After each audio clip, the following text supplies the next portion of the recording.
There have been a lot of changes in the mobile home park business over the last 5 years, but it is still one of the most compelling real estate sectors in the United States. I'm sure you're already familiar with some of the reasons the mobile home park business is interesting, but what are some of the actual strategies that are working right now?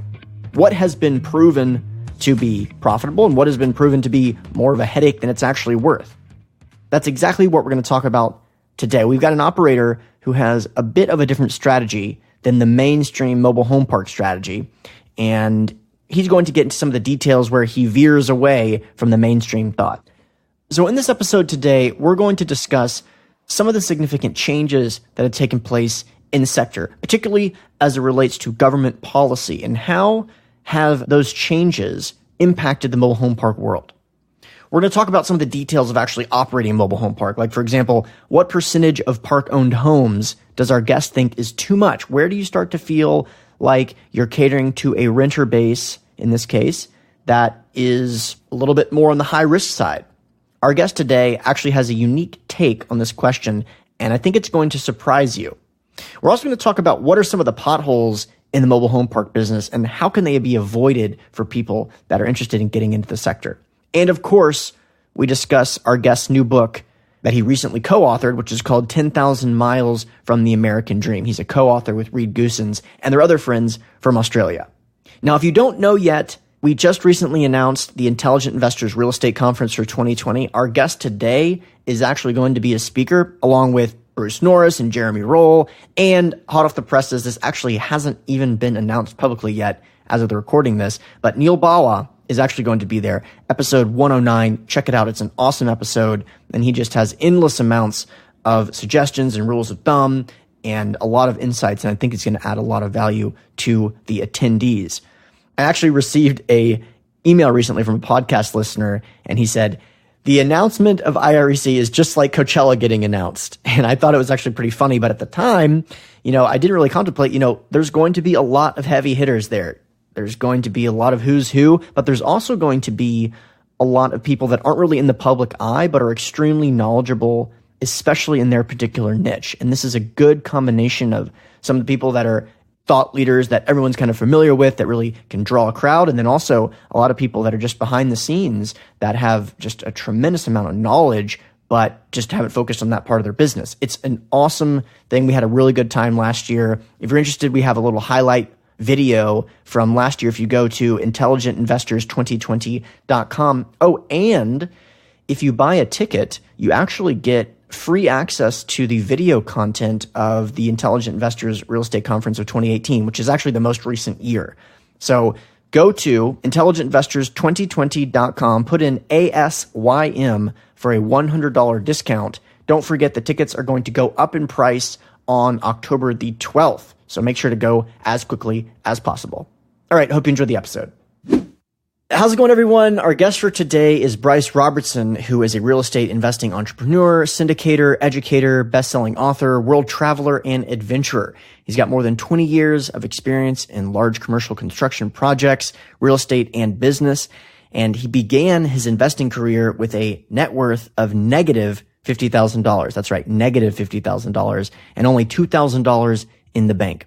But now he's raised millions of dollars and has experienced significant success in the mobile home park business. And because of his experience, he's committed to helping others create their own self-designed freedom lifestyle through his educational product and platform at PropertyWorksUSA.com. That's PropertyWorks with a Z. He's also the co-author of a new book, 10,000 Miles to the American Dream, which we're going to talk a lot about today. We actually previously had another one of his co-authors on the show, episode 127 with Reed Goosens. So Bryce, welcome to the program. Thanks again. G'day, Hunter. Great to be here, mate. I always like connecting with Reed's friends, and I did read sections of the book. I read your section of the book. I read Reed's section of the book. I'm really happy to have you on today. We're going to talk about the mobile home park business, which is something that my listeners are definitely sympathetic to. But before we get into that, let's know just a little bit more about yourself. Tell us about your background and tell us about how you ended up getting involved in the real estate sector in the first place. Sure, mate. So I grew up in Australia. I grew up in Brisbane in Queensland. And, going through school, I wasn't super excited about school. I knew I didn't want to go to college and university. So in grade 11, I made the critical decision to just stop school. And I never finished high school. And I ended up getting into the blue collar scene. And I looked at the blue collar scene of how can I make the most money? And I just was attracted to being a welder. And it wasn't because I really wanted to be a welder. It's just because that was the best option that I thought I had, because I never knew about real estate or an entrepreneurial stuff as a child. So I went out there and started doing my welding apprenticeship and steel fabrication. And then I got qualified and became a journeyman, or in Australia, we call it a tradesman. And then I went out to the gold mines in Western Australia in Northern Territory, and I worked out there and saved up a whole bunch of cash. And I knew that I really wanted to travel the world. So in my early 20s, I made the decision that I was going to leave Australia and travel around the world I wanted to travel the world for 6 years. And I certainly didn't have the money to travel the world for 6 years, but I had a little bit of a game plan that went like this. So I left and I started off and I based myself somewhere. I started off in London, and I would work for a few months, and sometimes I'd work 7 days a week, 12 hours, 14 hours a day, save up a bunch of cash. And then I would take off to Europe for 3 months and travel until my money ran out. And then I would come back and save up money again, and then go to Africa and come back and save money again and keep traveling around. I did that for about 3 years over in UK, Europe, and Africa. And then I went over and had a similar sort of business model over in the Americas. I lived in Canada, and I traveled through Central and South America. And in the last 6 months of my 6 years of world travel, I was doing my dive master certification down in the island of Roatan in the Caribbean, and I met my wife there. And she's now my wife, but when I met her, we just really hit it off. She was supposed to stay there for 3 weeks. She stayed for 6 months. And hence me being drawn and coming into America, because she is a Californian native. So when we came into America, we decided that we wanted to recreate this freedom lifestyle that I'd been living, except this time without the money running out, with money not running out, but with money growing. And so that started the path on us looking at the different ways that we could generate wealth. And we looked at owning a business, stock market, and real estate, because they're the top 3 ways. And then I started doing all of those things at once, construction business, stock market, foreign exchange, fixing and flipping, and even multi-level marketing. And I was spinning plates. And I just said, all right, I have to laser focus here on one thing and just choose one thing, because I was having mediocre success in all of those things. And real estate was a clear choice for us. With my, 20-year background in construction and construction management, and with my wife's 12-year background in mortgage and finance, we knew real estate was it. But what in real estate? And so I looked at all the different ways to make money in real estate, and I looked at all the different profit and losses and all the ways to generate income, and mobile home parks was a clear decision for me. So you touched on it before. I bought my first mobile home park when I had a net worth of negative $50,000, $2,000 in the bank, and unseasoned credit, because I hadn't been in the States for too long. And I ended up purchasing my first mobile home park using the power of syndication. Okay, that's interesting. I would like to dive into that. So walk us through. First of all, it's a remarkable background. I didn't know any of that. That's pretty incredible. Let's talk about, we're going to circle back to the travel later in the discussion, I have a feeling, but regarding the mobile home park deal, how did you find that deal? How did you source it? And then how did you syndicate that deal? Mm-hmm. Good question. So I found that deal online. I found it on mobilehomeparkstore.com. I was on the early investors list. So there's basically emails that go out to people that sign up for that. And you can get access for about, I think it's 72 hours, 3 days. You can have access to deals before the general public gets access to them. And I found an attractive deal. That deal happened to be in California, and it was a 12 cap. I'm just like, oh, wow, 12 cap in California. This is amazing. So I put it under contract, and I used my $2,000 that I had in my bank as my earnest money, and I had to figure the rest of it out. So I went out there and I started exploring different possibilities with different local bank financing. And I went out there and talked to my family and friends about investing in this deal. See, at the time, I hadn't actually established myself as a mobile home park investing authority as I am today. It's much easier for me to raise capital today. In the beginning, I had to start off with literally from scratch in a new country with not much to work with. But I presented the deal. I put it together on paper, and I had a little offering package. And I went around to people in my network and showed them what I was doing. I presented my business plan. I presented the deal. I let them know how this was going to work, and that I had a few people looking over my shoulder that were experienced mobile home park investors. And I went out there and I raised the capital. For that deal, it was only a small deal. It was 40 spaces and single-family residence, and it was I think $570,000 was the purchase price, and I needed a little under $200,000 to get the deal across the finish line. So from the capital raising side of things, I raised that money through family and friends. And it also gave me a really good platform to present myself to a lot of people in real estate investment groups. And it really gave me an opportunity to present myself out there of what I was doing. So then on the next deal that I did, it was much easier because people had already seen, hey, this guy's, making progress. He's doing deals and getting things done.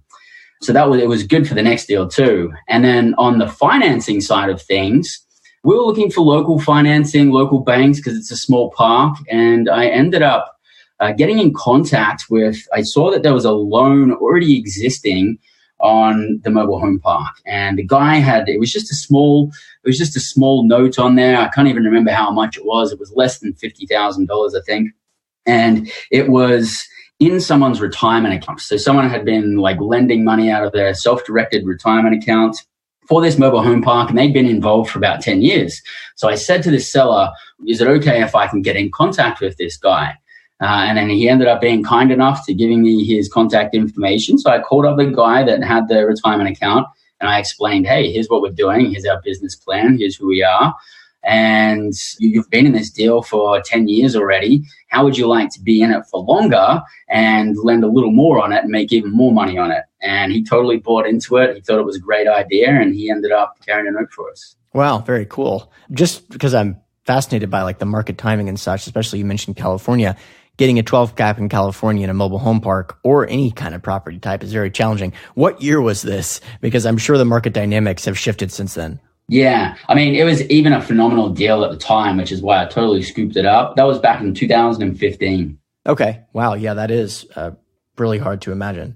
Okay, perfect. And so you obviously mentioned some of the things you thought were compelling about the sector in the beginning, but how has your perspective on the sector shifted since that original entrance? I mean, I'm sure you're familiar with the fact that, you're not really able to build new mobile home parks. There's this supply-demand disequilibrium that's very favorable, but there's obviously been a lot of changing shifts in the market dynamics even since 2015. So what are your thoughts on how the sector is evolving and, what you continue to find compelling about the sector?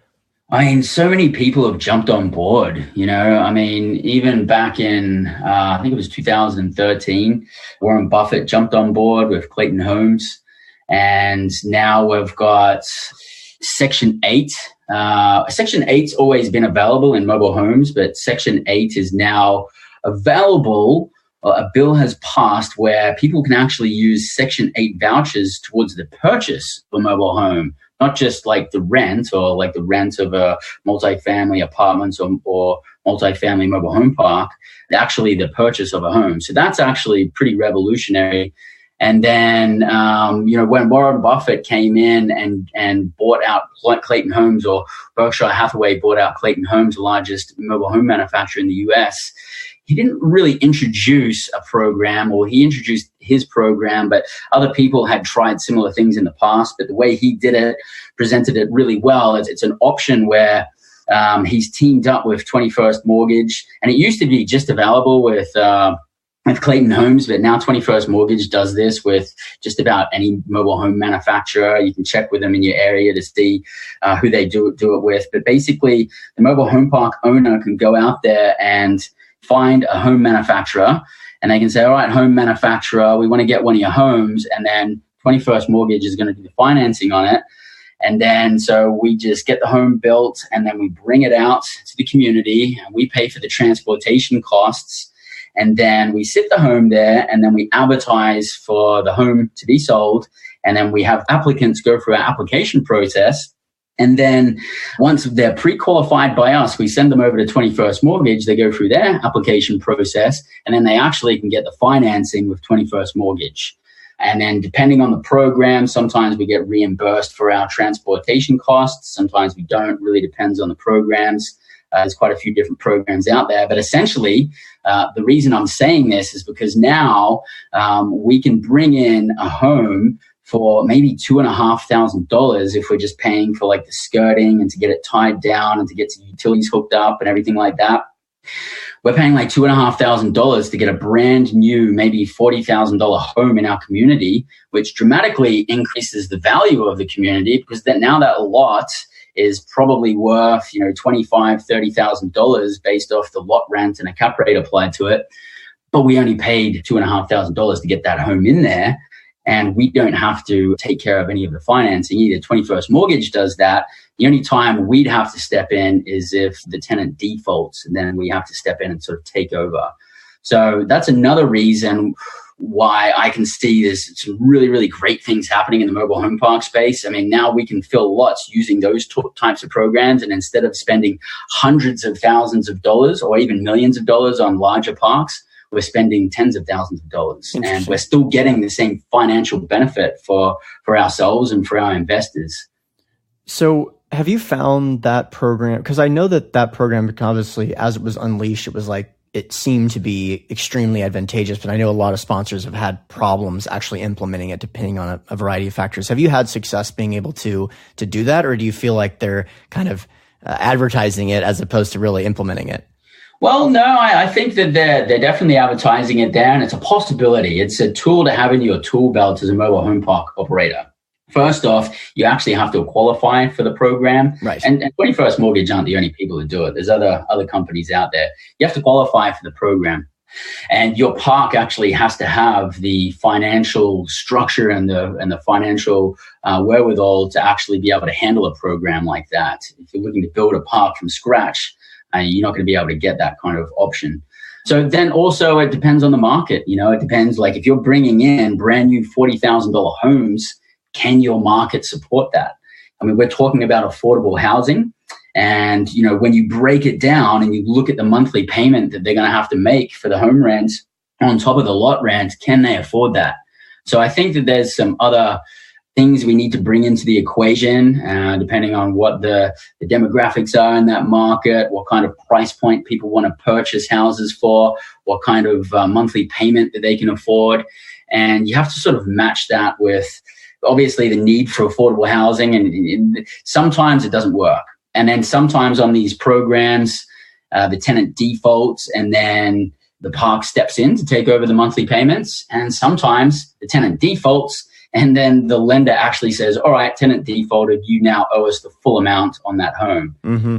You come out of pocket pretty heavy. So definitely, if I look at it overall, the long way of answering your question is I think that we're better off having programs like this than when we didn't, because our other alternative was literally to buy the whole house. Right. And bring it in ourselves and come up with that money up front. So, yeah. There's been obviously some shifts, and you mentioned the Section 8, for example. That's a great example of, I think it's the only time at which Section 8 can be used to own anything. And that's probably very positive for the mobile home park business.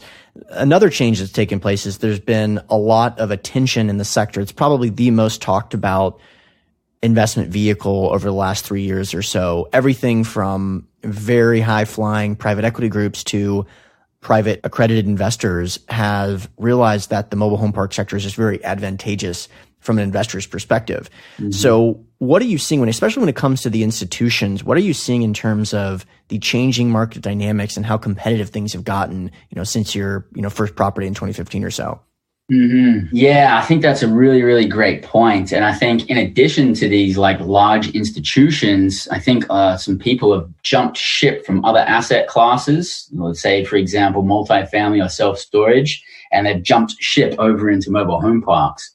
So first off, on the institutional side of things, I think that with the momentum of, Warren Buffett, and then we've also got Fannie and Freddie financing programs for mobile home parks and the Section 8 programs, a lot of attention's being drawn and these institutions have come on board. First off, I think that there a lot of them like to buy a certain type of mobile home park, which would be on the higher echelon side of mobile home park, if that would be the right kind of word to use. But talking more on the 4 and 5 out of 5 stars, 5 being high and 1 being low. A lot of these institutions are coming in and buying those kinds of parks. And those parks they've had lower cap rates than other parks have historically. But also they're coming in and they in the other space in the 2 and 3 star parks and buying up those parks as well. And so the amount of return on investment that a lot of these institutions need to give back to their investors is different from someone like myself that raises and gives money back to investors. They can provide lower returns. So because they're providing such low returns for their investors, maybe they're only providing, 5 or 6% or something like that for their investors. Now they can come in and they can underwrite the deal and have much more wiggle room for them to make money that makes sense for them, because they only need to give little returns to their investors. So consequently, they're coming in and they can actually buy mobile home parks at lower cap rates or higher prices. And we've seen a lot of that happening, in addition to people coming from the self-storage space or coming from multifamily space that maybe they were buying, self-storage facilities at 6 caps or 7 caps, or multifamily at like 5 caps. And then they come in the mobile home park space where 2 years ago, you could still buy 9 caps all day, every day. But now we're seeing people buy at, like 6 caps, 6.5 caps. And it's kind of crazy. And I think that, some of those guys are bringing in their valuation models from the other asset classes and applying them to mobile home parks, which doesn't really work. But, from their perspective, they're just going, hey, well, we can make a 5 cap over here, or we could buy something for a 7 cap over here. But consequently, that has really driven mobile home park prices up and compressed cap rates, and which it's a good position to be in if you're a mobile home park owner and you're selling mobile home parks. But it's sort of changed things around a little bit. Guys like myself and guys who were in the game earlier than me really came in and turned around mom and pop shop parks and took the whole sort of trailer park industry and turned it into a qualified industry where loans hardly default, where there's excellent cash flow provided and great equity. And that's been proven year after year after year. And now it's sort of like everybody's jumping on board, and it's a little bit crazy. So, yeah, I totally agree. So let's jump into that real quick, because you mentioned like the 9 caps or so. Just give us an idea of the profile of the parks that you're kind of referring to, because I know that there have been some quality assets that have been trading at 7 caps for quite some time. But I think a lot of the compression that's taken place recently is going from those 9 cap assets, which are going from 9 cap to maybe 6.5 cap. While there may have been the quality assets going from 7 cap to 6 cap, you're seeing those tertiary products going from 9 to that 6 range, or 7 range, I should say. Give us a general details of a typical property that you'd be interested in. Sure. So first off, let me talk real quickly on star ratings. So if star ratings in mobile home parks go from 1 to 5, 5 being like completely immaculate. We're talking paved roads, curb gutters, swimming pools, community rooms, probably even gated community with security guards. And then 1 being like a full on like trailer park with just, dirt roads, and every the place is a dump. There's no skirting on the trailers. There's cars jacked up with their tires missing an engine block beside it, right? That's 1. And then there's 5 stars. So 4 and 5 star parks, typically, like once you're getting past the 4.5 and 4.5 into 5, we're talking about people who don't really need to be in affordable housing. Okay. They're kind of choosing to live in that. So it's almost like a more cost effective subdivision. And maybe they live there because they like the community lifestyle and everything like that. The parks that I get involved in is really 4 stars down to 2 stars. I wouldn't get involved in 1 star. It's like way too much madness involved in all of that. But, 2, 3, and even some of 4 star parks is really affordable housing. I mean, 1 star is affordable housing too. So the affordable housing section of mobile home parks, that's where I've been able to buy at like 12 caps all the way down to 9 caps ever since I've been involved. And so now that's getting like extremely hard. So in that affordable housing space, something that used to be a 9 cap 2 years ago, it didn't have any private utilities. So there was no septic system, no electrical system, no gas system, no water well or anything like that that's owned by the park. Everything was all, public utilities or owned by the utility companies, city water, city sewer, that kind of setup. So kind of a lower risk mobile home park, because then the only other risk you really have is like the mobile homes, park-owned homes. How many of those do you own? And then if you don't own any mobile homes, then you're basically in essentially a parking lot, and you just have to maintain the common areas and grounds and make sure the water and sewer lines are operating perfectly, and then you're good, right? So that kind of park that had, minimal park-owned homes, no private utilities, and in the, high 2s to like 3 range of stars, I could get for 9 cap all day long a couple of years ago. Now, we would see that kind of park trading at maybe a 6 cap, 6.5 cap. And there are some mobile home parks out there that are trading for 8 and 9 caps. First off, a lot of the brokers that present these deals include the home rent into their net operating income. They don't separate the lot rent and the home rent. They just lump it all together, and they include the home rent portion of a mobile home into the net operating income, apply a cap rate to it, and then it gives this artificial imagery that the park's worth a lot more than what it is. Right, it's inflating it. Well, let's talk about the difference between the home rent and the lot rent. I think the lot rent's pretty self-explanatory. It's just the amount of rent the park or the homeowner pays to have that little lot. But talk about the home rent real quick.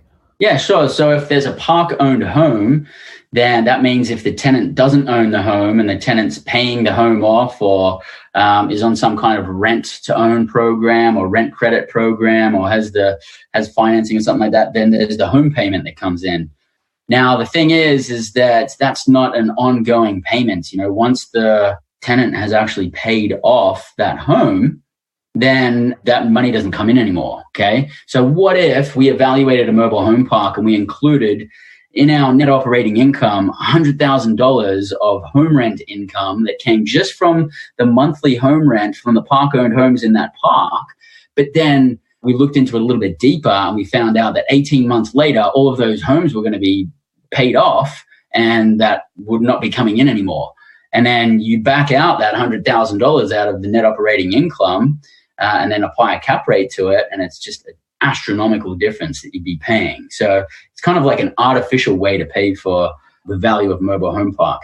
We definitely want to give value to the park-owned homes, but the way we do it is we don't include that into the net operating income when we're evaluating to purchase a mobile home park. What we do is we look separately at the park-owned home inventory and we say, what's the market value of all of these homes? And then let's say, for example, the market value of all of the homes was $150,000. Well, then we discount that a little bit because we're buying bulk. Maybe we're buying 10 homes. And so we would knock off, say, 20 to 25% off the market value, and we'd only pay 75 to 80% for the park-owned home inventory on top of the land value that we got by applying a cap rate to the net operating income that came from the lot rent. Makes sense. Yeah, and that's a different way of explaining something we've discussed many times in this program, but I appreciate going to that level of detail. One question that always comes up here, and I know there's a bit of a debate in the industry about this, but how are you handling the property management aspect? Do you have a third-party manager? Do you incorporate someone who lives on the property already? Yeah, it's a good question. Mobile home parks typically self-managed. I know some of the higher 4 and 5 star parks that have 300 spaces and over, you can get in third-party property management. But I manage everything in-house with my property management company, and so it's like an affiliate property management company. And yeah, we have on-site staff. We've got on-site maintenance and on-site manager that takes care of all of the daily items. And depending on how big the park is, depends on their role and their pay scale and how many hours they work and all that kind of thing. And then we take care of all of the back office and high level overview management plan from our property management company. How can this go wrong? There's a lot of reasons why people should consider incorporating some mobile home park assets into their portfolio. But if they're going to do that, what are some of the ways that they can hit some major potholes and can avoid it by just listening to this show? That's great. I think that's probably like the best question to ask, hey, because, and I think, we're seeing people come in and paying overpriced amounts for mobile home parks. That's definitely the first one. First big no-no is coming from another asset class and thinking that you can apply those same evaluation models to mobile home parks. Some of the things will carry over, yes, and some things are going to be similar. But you have to understand mobile home park evaluation. You have to understand the ins and outs of mobile home parks and how to properly evaluate and manage a mobile home park. You need to get educated on that. Even if you're really, really, really experienced in multifamily or self-storage, it's a completely different asset class. So definitely don't include your home rent into the net operating income when evaluating. Also, be very careful with private utilities. People, like going back to what you were saying before with, cap rates going down and what we're seeing, I'm seeing 6-cap mobile home parks that have private utilities involved in them. And we should not be paying 6-cap for private utilities in a park. So definitely evaluate if you have private utilities, maybe you have to add on 1% to your cap rate or maybe 1.5% to your cap rate for each type of private utility system that you have. Maybe even 2% if it's going to be a very costly type of system if it breaks down. And you need to fully be able to evaluate what could go wrong with this system.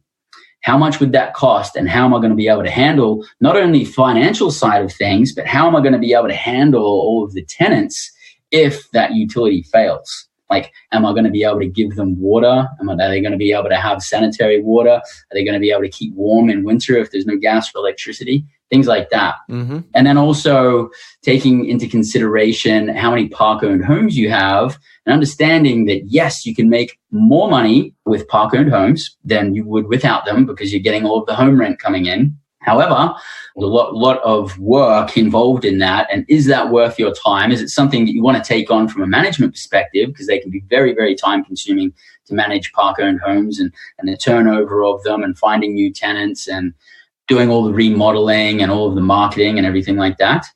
And then also evaluating the park-owned homes properly when you're evaluating mobile home parks. So I think really the big key thing, and especially with where cap rates are right now, don't just look and go, oh, well, that's where cap rates are. That's what I'll pay for it. You've got to really understand how to evaluate a mobile home park. This is something I teach in my A to Z of MHP's home study course. But we need to really, really break down from a granular level what we're paying for, why we're paying for it, and be able to validate that. Because if you don't buy a mobile home park correctly, then you're never going to be able to make the money on the back end. It's like you just can't recover it. And mobile home parks have been famous for being able to provide really, really solid cash flow and large chunks of value-add equity because we've been buying them at 12 caps and 9 caps. You know what I'm saying? So when people are coming in and buying them at 6 caps, don't expect that you're going to get the same results as what people have been getting from these awesome mobile home parks in the past. So you have to really, really evaluate things and sift through things. And I would actually suggest looking in your larger MSAs and being in those larger markets now that cap rates are compressing. Yeah, that's a really good point. I think the park-owned homes, the number of them, is a critical piece of determining kind of the 1, 2, 3, 4, 5-star parks, because it really speaks to the tenant base, the quality of the tenants. If the tenants own the home, the pride of ownership is much higher, but more importantly, it attracts the type of tenant base that wants to own something, as opposed to the type of tenant base that doesn't want to own something and wants to be able to move whenever they want. And when you're dealing with the latter, that turnover is going to be much higher, typically a multiple, and they will move much more frequently and much more quickly. But also just dealing with the management of that. So like think about most things you see on reality TV shows about mobile home parks. It's typically with a very high percentage of park-owned homes. When you go to a 4-star or 5-star park, most people are surprised to see it's actually like a low-income retirement community. And to Bryce's point, the people have made that choice because they want to live in a place where they can own a property as opposed to rent a B-class apartment. And so when you start to play with that metric, it's probably the single most important metric in determining the quality of the asset is looking at the tenant base and seeing the percentage of the park-owned homes. And I want to ask you a question about that. Is there any percentage, Bryce, you will not go above? Like, let's say, for example, if it's 50% park-owned homes, is that too hairy for you? Or would you still potentially be interested in it depending on the cap rate? So ideally, I would prefer to have 10% or less park-owned homes. Because not only from my management perspective, lenders actually look at that too. Lenders don't like to see a bunch of park-owned homes. So I will take 100% park-owned homes. However, I will definitely be paying much less for the park. Yeah. So if I can compensate for any of these things, private utilities, park-owned homes, if I can compensate for it financially in my purchase price, then I'll take any of it on. But I have to be compensated for it because I know what's involved, and it's not a walk in the park. Right. Well, it's not a passive approach to owning real estate. And no, I appreciate that. I'm glad you mentioned that too, because we've had many people on the program talk about it. And it seems like your strategy, you're willing to go to those more hairy deals, which is interesting because there's a lot of money to be made in real estate, and different strategies really provide those different outlets. So you mentioned one thing, which the educational platform, which I know you put a lot of time and energy towards. Let's hear a little bit more about that and how we can learn more about it. Sure. Yeah. So, propertyworksusa.com, come and join. And as Hunter mentioned, PropertyWorks is spelled with a Z or a Z, depending on where you come from. And so I have a 1-day mobile home park course where I basically dig into it's a bus tour, and we drive to a live mobile home park, we cruise around and we check out all of the utility systems, meet with a manager and go through the on-site operations. I also have a 2-day course, A to Z of MHPs, everything you know about mobile home park investing, where we basically cover everything from why mobile home parks, how to find, how to put under contract, negotiate, take over, manage, all the way through selling a mobile home park. And that's a 2-day event. And then also that 2-day event is available in a home study course. And, that's on mobile home park investing. Now, a big part of growing a mobile home park portfolio, and as I mentioned earlier, we raise capital for deals and bring that in. And that's called syndication, which I know a lot of your listeners are very clued in on. And so I also teach syndication 1-day course with my partner, Reed Goosens, co-author of our book. And you also mentioned having him on earlier episodes. We do a 1-day syndication workshop where you literally walk out of there with your own syndication business plan. And that's also available in a home study course too. So all of my courses, you literally walk away with your business plan ready to go. There's no need to do like any upsell at the end of it or anything like that. It's all inclusive. So you can get more information about that on my website. Very cool. So we'll link to that in the show notes page. Before we go though, I know that traveling is a big part of your life. I think you mentioned you've been to 60 countries or something like that. Mm-hmm. Number one, why are Australians so good at traveling? Number two, what's your favorite scuba dive site? Oh, cool. Yeah, I think the thing with Australia is it's just a big island in the middle of the ocean.